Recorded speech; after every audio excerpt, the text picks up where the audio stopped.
नमस्कार, आपके साथ मैं हूं करुणा शंकर शर्मा। देवभूमि उत्तराखंड में कल कुदरत के कहर को जिसने भी देखा उसकी रूह कांप गई। महातबाही का यह मंजर बड़ा ही खौफनाक था। जो भी सामने आया सैलाब की सुनामी में बह गया। ग्राउंड जीरो पर काम कर रहे लोगों को संभलने का मौका तक नहीं मिला। जो लोग खुशकिस्मत थे और हादसे वाली जगह से ऊंचाई पर थे, उन्होंने पूरी तबाही को अपनी आंखों से देखा। पूरे कैमरे को अपने पूरा जो नजारा था, जो तबाही थी, उसे अपने कैमरे में कैद कर लिया और जल्द ही इसी विभीषिका को वायरल भी कर दिया गया सोशल मीडिया के जरिए। जी हां, वो सोशल मीडिया ही था जिसने चंद मिनटों में सबको अलर्ट कर दिया और तकनीक की मदद से कई लोगों को मौत के मुंह से बाहर निकाला गया, कई जानों को बचाया गया। और शुरुआत बड़ी खबर के साथ कर रहे हैं। बड़ी खबर क्या है आपके सामने टीवी स्क्रीन पर। चमोली में राहत और बचाव कार्य युद्ध स्तर पर जारी है। आर्मी, आईटीबीपी, एनडीआरएफ और एसडीआरएफ को रेस्क्यू में लगाया गया है। अगले 48 घंटे तक रेस्क्यू ऑपरेशन चलेगा। एनडीआरएफ के आईजी की तरफ से बयान दिया गया है। रेस्क्यू ऑपरेशन में केंद्र और राज्य सरकार ने पूरी ताकत झोंक रखी है। तपोवन के टनल में फंसे जिंदगियों को बचाने की कोशिश है।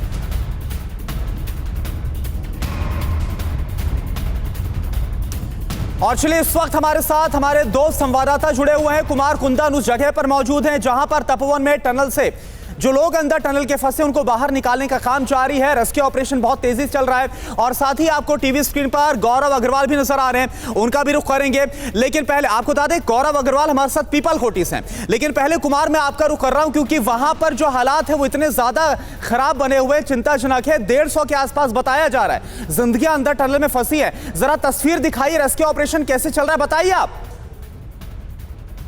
प्रयास कर रहे हैं चूंकि वो टनल के अंदर अभी कितने लोग टनल के अंदर हैं, इसकी बात कितनी गुंजाइश की जा रही है? देखिए, जो कंपनी वालों का कहना है, एग्जैक्ट फिगर वो नहीं बता पा रहे, लेकिन 35 से 40 लोगों की संभावना बता रहे हैं। अच्छा, और क्या टनलिंग के सब तरफ से रेस्क्यू चल रहा है या सिर्फ एक जगह? नहीं, एक ही तरफ से चल रहा है क्योंकि आगे से जो एंट्री थी, जो बैराज के आगे से थी, वहां पर जाने का अभी कोई रास्ता है नहीं। दूसरी बात की कैजुअलिटी कितनी हुई है तकरीबन?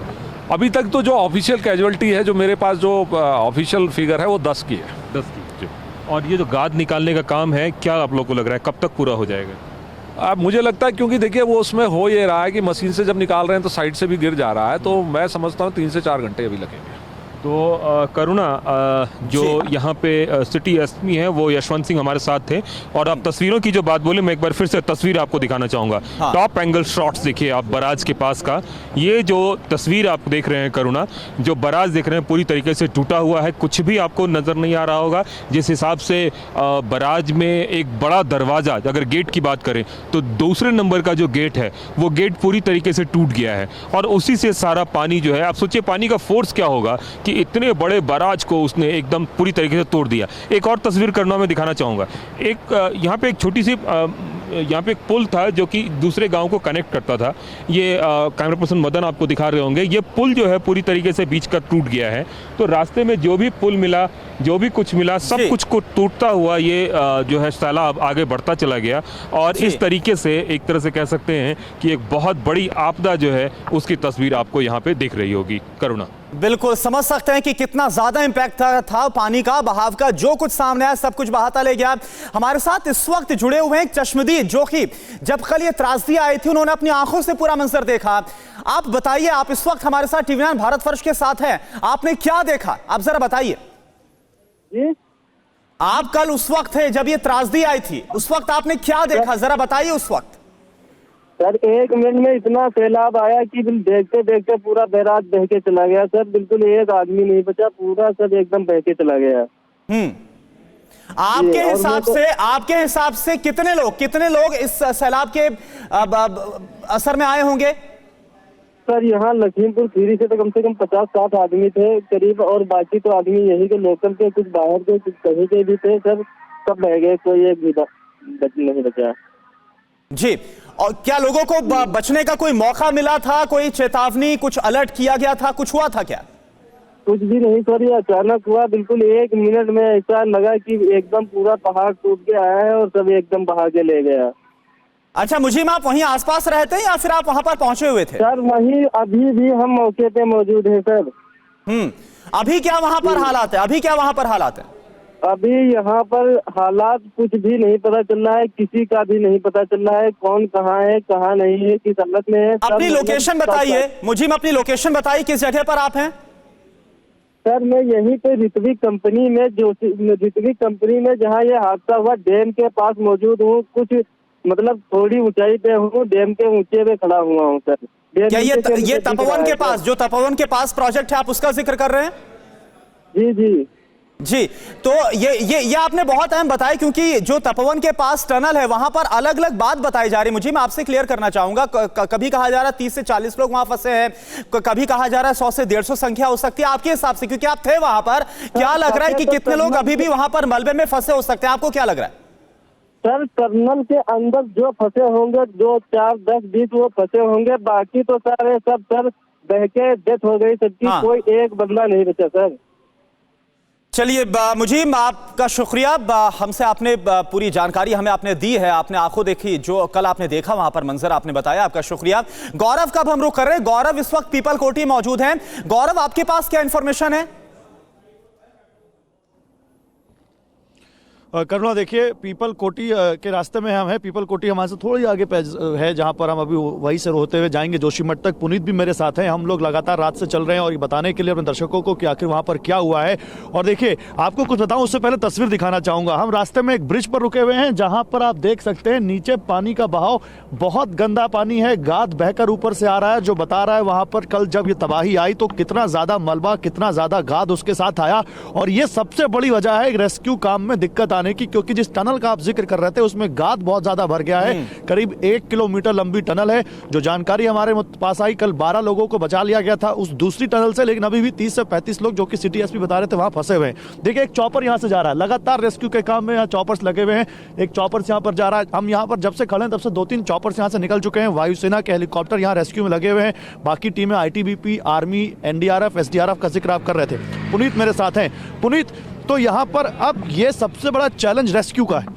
देखिए, रेस्क्यू ऑपरेशन पूरी रात युद्ध स्तर पर चला है। हालांकि जो टनल है, दूसरी टनल जिसमें गाद बहुत ज्यादा भर गया है, पानी उस टनल में काफी भर गया था, इस वजह से थोड़ी देर के लिए रेस्क्यू ऑपरेशन को रोका गया था, लेकिन उसके बाद फिर रेस्क्यू ऑपरेशन को जारी किया गया। 8 लाशें अभी तक वहां से निकाला गया। और सबसे बड़ी बात यह है कि वहां पर 2 एजीएम और 3 सुपरवाइजर सहित लगभग अभी 40 से 50 लोगों के उस टनल में फंसे होने की आशंका है। एसडीआरएफ, एनडीआरएफ, आईटीबीपी और बीएसएफ पूरी तरीके से लगी हुई है और लगातार रेस्क्यू ऑपरेशन अभी जारी है। करना इतना ही नहीं, देखिए वायुसेना के हेलीकॉप्टर से कुछ वैज्ञानिकों को आज एयरलिफ्ट किया जाएगा।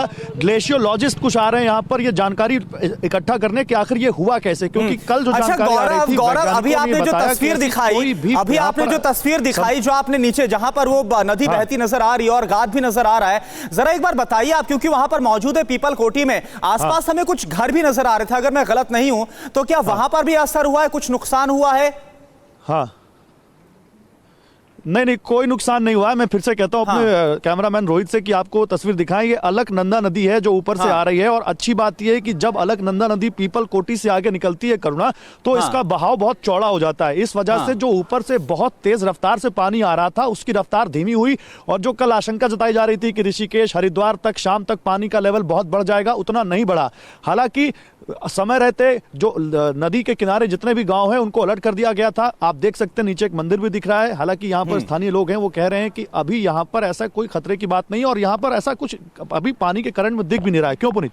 बिल्कुल सही बात है। और सबसे बड़ी बात है कि जैसे ये तबाही हुई, जो भागीरथी नदी का फ्लो था उसको रोक दिया गया, और उसके बाद जो अलकनंदा है उसके भी बहाव को रोकने की कोशिश की गई, और खासतौर से श्रीनगर और ऋषिकेश के जो डैम थे उनको खाली कराया गया ताकि पानी को धीरे धीरे छोड़ा जा सके। साथ ही उत्तर प्रदेश में जितने भी गंगा के किनारे के जिले हैं वहां पर प्रशासन को हाई अलर्ट किया गया, उनको भी खाली कराया गया है ताकि फ्लो बना रहे। हालांकि कल रात में हल्का सा पानी नदियों में बढ़ा जरूर था यहां पर, लेकिन उसके बाद स्थिति सामान्य और करुणा, मैं आपको एक चीज और बताऊं, उत्तराखंड से लेकर दिल्ली तक सरकार कितनी मुस्तैद है इसका अंदाजा आप इस बात से लगाइए कि कल केवल एक दिन में प्रधानमंत्री नरेंद्र मोदी ने 4 बार उत्तराखंड के मुख्यमंत्री त्रिवेंद्र सिंह रावत से बात की है, हालचाल लिया है।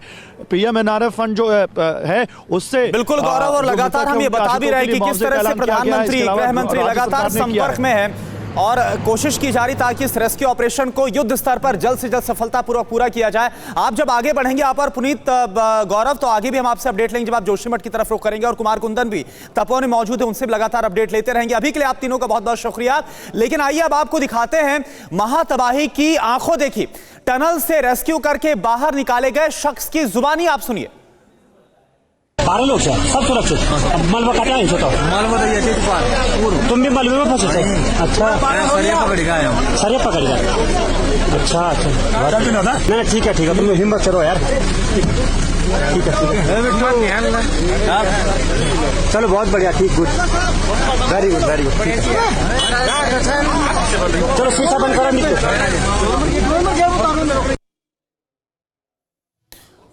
और उत्तराखंड में ये जो हादसा हुआ, इस हादसे के बाद यूपी के लखीमपुर खीरी जिले के 60 मजदूर लापता हैं और उनके गांव में मातम पसरा हुआ है। चिंता काफी ज्यादा बढ़ी हुई है क्योंकि अभी तक कुछ पता नहीं चल पा रहा है। तो किस तरह से ग्लेशियर की सुनामी आई और सब कुछ अपने साथ बहाकर ले गई, आपको पूरी जानकारी हम दे रहे हैं। ग्लेशियर की सुनामी, चमोली के रैणी में ग्लेशियर फटने से हादसा हुआ। जरा सिलसिलेवार तरीके से आप समझिए कि कैसे यह हादसा सामने आया।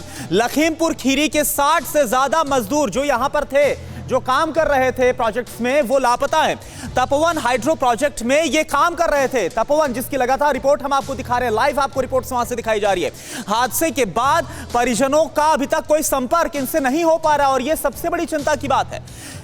निखासन तहसील के रहने वाले हैं ये सभी मजदूर। कहां के रहने वाले हैं ये आपको बता रहे हैं। हादसे के बाद सभी के मोबाइल फोन बंद है, कोई संपर्क नहीं, कुछ नहीं पता चल पा रहा है।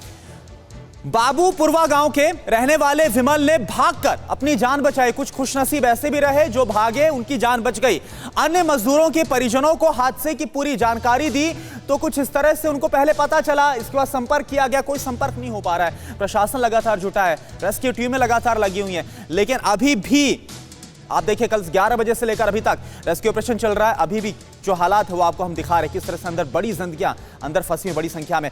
आगे हम बढ़ेंगे, आगे बढ़ेंगे और आप ये तबाही की जो तस्वीर अब आपको हम दिखाने वाले हैं, आप बने रहिए हमारे साथ। फिक्र आपकी, सोमवार से शुक्रवार रात 9 बजे सिर्फ TV9 भारतवर्ष पर।